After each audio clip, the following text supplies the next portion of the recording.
छात्रों, हमने 3.1 की सारी थ्योरी यानी कि उसके कंसेप्ट जो भी थे हमने पढ़ लिए। अब हम प्रॉब्लम सॉल्व करेंगे।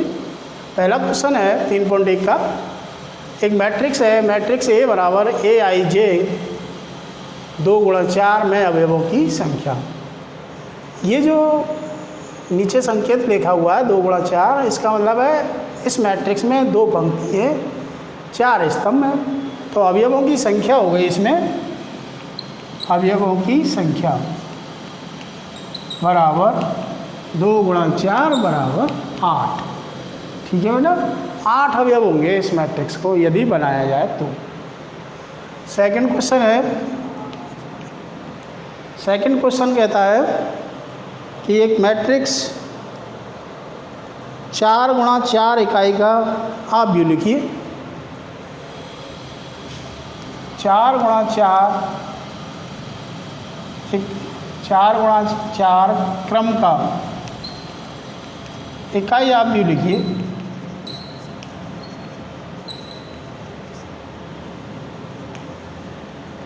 यानी I4। इसमें 4 पंक्ति होंगी, 4 ही स्तंभ होंगे और मुख्य विकर्ण के सभी अवयव 1-1 होंगे। यानी पहला अवयव 1, फिर 0, फिर 0, 0, 1, 0, 0, 0, 1। ये I4। ठीक है बेटा। अगला नेक्स्ट क्वेश्चन है K+4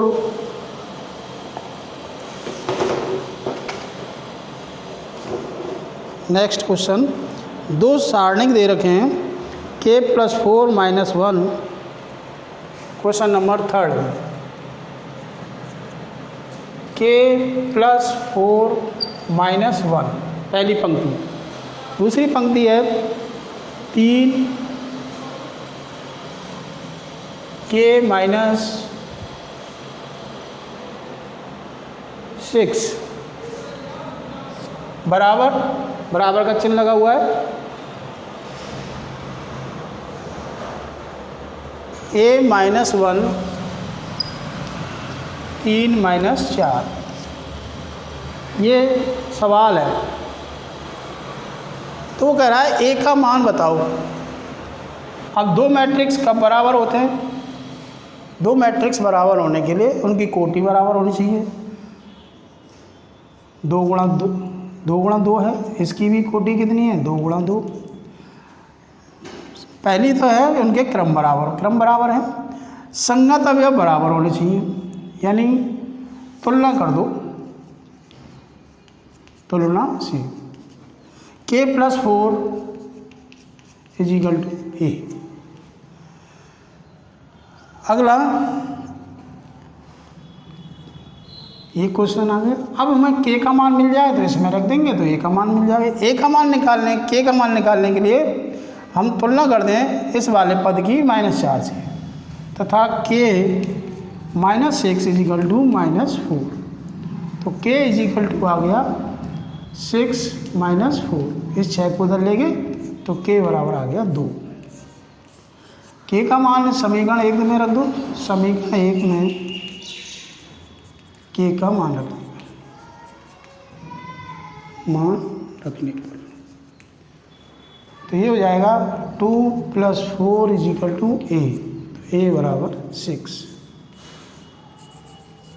ठीक है बेटा, बहुत आसान सी प्रॉब्लम है ये, 1 नंबर में आ भी सकती हैं, तो इसे थोड़ा सा ध्यान से देखो। अगला क्वेश्चन है 4th, 6 अवयव वाले आव्यूह के संभावित क्रम क्या होंगे? यानी यूँ कह सकते हैं 6 वस्तुओं को हम मैट्रिक्स रूप में कितने प्रकार से रख सकते हैं। बहुत सिंपल है बेटा। देखो 6 अवयव हैं, 6 अवयवों को एक पंक्ति में और 6 स्तंभों के रूप में लिख सकते हैं। यानी कि पंक्ति पंक्ति में रखते हैं एक ही में 6 हुआ। अगला 6 अवयवों को 6 पंक्ति और 1 स्तंभ बना के लिख सकते हैं। और अगला देखो 2 पंक्ति और 3 स्तंभ बना के लिख सकते हैं और 3 गुणा 2 के रूप में भी लिख सकते हैं। गुणनखंड सा कर देते हैं हम। इसके अलावा कोई भी अपन ऐसी 2 संख्याएं नहीं है जिनका गुणा 6 के बराबर आता हो। तो इसके संभावित क्रम कितने हो गए? 4 हो गए। संभावित क्रम 4। कौन कौन से? 1 गुणा 6, 6 गुणा 1, 2 गुणा 3 तथा 3 गुणा 2। ठीक है बेटा, इस तरीके से। अगला नेक्स्ट क्वेश्चन है, क्वेश्चन नंबर 5 है और इम्पोर्टेंट भी है बेटा। इस तरीके का सवाल आपको मिलता है अक्सर। 2 गुणा 2 क्रम का आप व्यू लिखिए, जिसके लिए अवयव का सूत्र देखा है। नंबर 1 aij बराबर 2i माइनस जे अपॉन 3i प्लस जे। ये सवाल है बेटा, जिसके अवयव निम्न प्रकार, यानी अवयव याद करने का सूत्र दे दिया। अब बेटा सबसे पहले आपको क्या करना है, ऐसे सवालों में 2 गुणा 2 क्रम का एक आव्यूह, कच्चा आव्यूह बनाइए आप। जिसको माना ए मैट्रिक्स बना रहे हम 2 गुणा 2 क्रम का, A11 A12 A21 A22। ये 2 गुणा 2 क्रम का हो गया। 2 पंक्तियाँ हो गई और 2 स्तंभ हो गए। अब हमको ये 4 अवयव मिल जाते हैं, इसमें रख देंगे, आंसर आ जाएगा। इसके लिए हमें उसने सूत्र दे दिया है, ये फॉर्मूला दिया है, इससे निकालना है ये मान। इसलिए A11, चूँकि फॉर्मूला क्या दिया है आपको, aij is equal to 2i minus J upon 2i minus j 3i plus j. A11 अर्थात i का मान 1 रखना है, j का मान भी 1 रखना है। इसके अंदर रखेंगे, कैलकुलेशन करेंगे। 2 गुणा 1, i का मान 1 माइनस j का मान 1 बटे 3 गुणा 1 प्लस 1। तो देखो क्या हुआ, 2 गुणा 1 2 माइनस 1 1 बचेगा अपॉन 3 गुणा 1 3 प्लस 1 यानी 4। A11 का मान 1 बटे 4 है।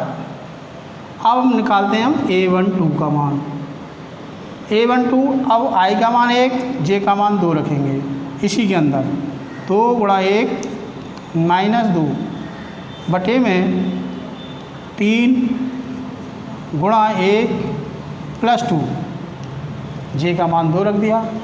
2 माइनस 2 बटे 5 यानी 0 बटे 5, और 0 बटे 5 का मतलब 0। दूसरा अवयव आ गया। तीसरा अवयव A21। अब इसमें बेटा इस सूत्र में ही i का मान 2 रखेंगे, j का मान 1 रखेंगे। तो 2 गुणा 2 माइनस 1 बटे में 3 गुणा 2 प्लस 1। तो A21 का मान आ जाएगा 2 दूनी 4 माइनस 1 यानी 3, 3 दूनी 6 प्लस 1 यानी 7। अगला A22 यानी i का मान भी 2 रखेंगे, j का मान भी 2 रखेंगे। तो 2 गुणा 2 माइनस 2 अपॉन 3 गुणा 2 प्लस 2 यानी A22 का मान आ गया 2 दूनी 4 माइनस 2 2 बचेगा, 3 दूनी 6 और 2 8 यानी कि 1 बटे 4। ये चारों मान आ गए। इसलिए अभीष्ट मैट्रिक्स A बराबर इन मानों को उसी के स्थान पर रख दो। A11 का मान 1/4, A12 का मान 0, A21 का मान 3/7 और A22 का मान 1/4। ये आंसर है। ठीक है बेटा, इस तरीके से इसका एक सेकंड भाग भी दे रखा है, उसको आप स्वयं करके देखेंगे। नेक्स्ट सवाल है 6वां क्वेश्चन। 2x2 क्रम का एक आव्यूह A बराबर AIJ ज्ञात कीजिए जिसमें अवयव। ये भी इसी टाइप का सवाल है, इसको भी आप स्वयं करेंगे, नहीं हो तो बता देना। अगला question number 7 question. A + B 7 पहला स्तंभ लिख रहा हूँ, -3। अगला है 2 दूसरा स्तंभ AB और 4 बराबर का चिन्ह है 6 7 -3, 6 7 -3। दूसरा स्तंभ है 2 8 4, दूसरा स्तंभ 2 8 4। अब वो यहाँ ए बी के मान पूछ रहा है बेटा। सवाल में देखो बहुत सिंपल है, दो मैट्रिक्स हैं, बराबर हैं, दो अज्ञात राशियां हैं इसमें ए और बी। दो मैट्रिक्स बराबर में दे रखे हैं, दो अज्ञात राशि कर दी, तो इसका मतलब तुलना करके हम समीकरण बनाएंगे और उनमें से ए और बी के मान निकालेंगे। देखो क्वेश्चन नंबर 7, तुलना करने पर दो मैट्रिक्स बराबर हैं तो इसका संगत अवयव बराबर होंगे। तो A + B किसके बराबर होगा? 6 के बराबर। नंबर 1 समीकरण बन गया। और A × B किसके बराबर होगा? 8 के बराबर होगा। समीकरण नंबर 2 आ गए। बाकी के सारे अवयव बराबर हैं, देख तो 2 4 4 -3 -3। तो ये बेटा दो समीकरण आ गए। इन दोनों समीकरणों में से विलोपन विधि लगाकर आप या प्रतिस्थापन विधि लगाकर आराम से इसमें से ए और बी के मान निकाल सकते हैं। जैसे मैं यहाँ से बी का मान निकाल के इसमें रख दूँ, समीकरण 1 से b बराबर 6 - a समीकरण 2 में रख, समीकरण 2 में रख रहा हूँ। तो a 6 - a बराबर 8। इसको हल करें तो 6a - a² = 8। इन दोनों का पक्षांतरण करके इधर लिख लें तो a² - 6a + 8 बराबर 0। अब इसके गुणनखंड करो, हो जाए तो ये 6 है माइनस का, ये प्लस का 8। तो आप इसके गुणनखंड कर सकते हैं। a² - 4a और -2a + 8 बराबर 0। तो a कॉमन आ गया, यहाँ देख लो a कॉमन आ जाएगा। तो a - 4 और यहाँ से -2 कॉमन आ गया, तो a - 4 = 0। a - 2 और a - 4 = 0। तो a - 2 बराबर 0, a बराबर 2। a - 4 = 0, तो a बराबर 4। यानी a के 2 मान आ गए। अब a के 2 मान है तो b के भी 2 मान आएंगे। a बराबर 2 पर b बराबर क्या हो जाएगा, इसमें रख दो आप, b बराबर 6 - 2 यानी b बराबर 4। और a बराबर 4 पर b बराबर 6 - 4 यानी b बराबर 2। इसका मतलब हो गया a तथा b के मान 2 और 4 या 4 व 2। इस तरीके से इसके मान आ जाए। a के मान और b के मान 2 और 4 होने चाहिए या 4 और 2 होने चाहिए। नेक्स्ट क्वेश्चन 8वां, सेम इसी पर आधारित सवाल है। 8वां क्वेश्चन है 2x minus x plus Z,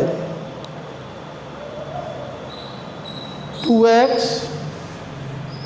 पहला स्तंभ, 2x minus x plus Z,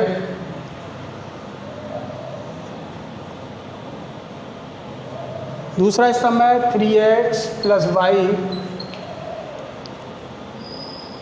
3y minus 2p, 3y minus 2p। Matrix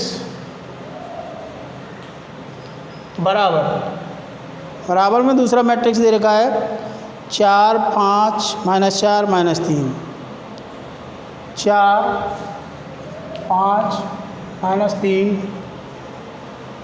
minus 4 minus 3। तो वो कह रहा है 3y प्लस 2। हाँ बेटा 8वां क्वेश्चन है ये।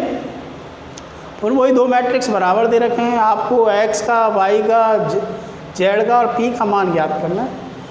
तो दो मैट्रिक्स हैं, समान हैं, बराबर हैं, तो उनके संगत अवयव भी बराबर होंगे। सेम करो तुलना से 2x बराबर p, तो 2x बराबर 4, पहला अवयव, तो x बराबर आ गया 2, x का मान आ गया। अब हमें निकालना है अगले मान, 3x plus Y is equal to 5, तो y बराबर आ गया 5 माइनस 3x, तो y बराबर 5। चूँकि x का मान हमें प्राप्त हो गया है 2, तो वो रख देंगे, तो 5 माइनस 6, तो y का मान आ गया माइनस का 1। यहाँ तक समझ में आ गया बेटा। देखिए आप पहले अवयव की पहले अवयव से तुलना कर दी तो x का मान आ गया, दूसरे अवयव की दूसरे अवयव से कर रहे हैं, पहली पंक्ति का दूसरा अवयव, पहली पंक्ति का दूसरा अवयव। चूँकि y x का मान हमने प्राप्त कर लिया था, वो मान रख दिया है, तो y का मान आ गया। अब next minus x plus z equal to minus 4, तो z बराबर आ जाएगा माइनस 4 प्लस एक्स। फिर देखो x का मान 2 है, तो z बराबर माइनस 4 प्लस 2, तो z का मान आ गया माइनस का 2, x का मान आ गया, y का मान आ गया, z का आ गया, अब p का रह गया है। तो अब इस चौथे अवयव से तुलना करेंगे, 3y माइनस 2p बराबर माइनस 3। इस 3y का पक्षांतरण कर लें, माइनस 2p बराबर minus 3 minus 3y, minus 2p equal to minus 3 into y की वैल्यू माइनस 1 इंटू माइनस 1, तो minus 2p equal to minus 3 plus 3, तो माइनस 2p इजिकल टू 0, तो p बराबर 0 है। इसलिए x का मान 2, y का मान माइनस 1, z का मान माइनस 2 और p का मान 0। ये आंसर। इस तरीके से बेटा आप एक क्वेश्चन और है इसी प्रकार का, बिल्कुल सेम, तुलना करके आप उसमें से भी x y z के मान निकालेंगे। 9वां क्वेश्चन इस तरीके से आपकी ये 3.1 है वो कंप्लीट होती है। इन सारे सवालों को आप एक बार करके देखें। इन्हीं सवालों में से, ऐसे ही सवालों में से आते हैं बोर्ड में, और बहुत सरल तरीके के आते हैं। 2 नंबर का भी आ सकता है, 1 नंबर का भी आ सकता है, 3 नंबर का भी आ सकता है। कह नहीं सकते कितने नंबर का टोटल आया, लेकिन 1 का बनता है, 2 का या 3 का, इससे ज़्यादा का यहाँ क्वेश्चन नहीं बनता है। तो आप इन सवालों को कर लें रिवीजन में। अगला 3.2 नेक्स्ट लेक्चर में।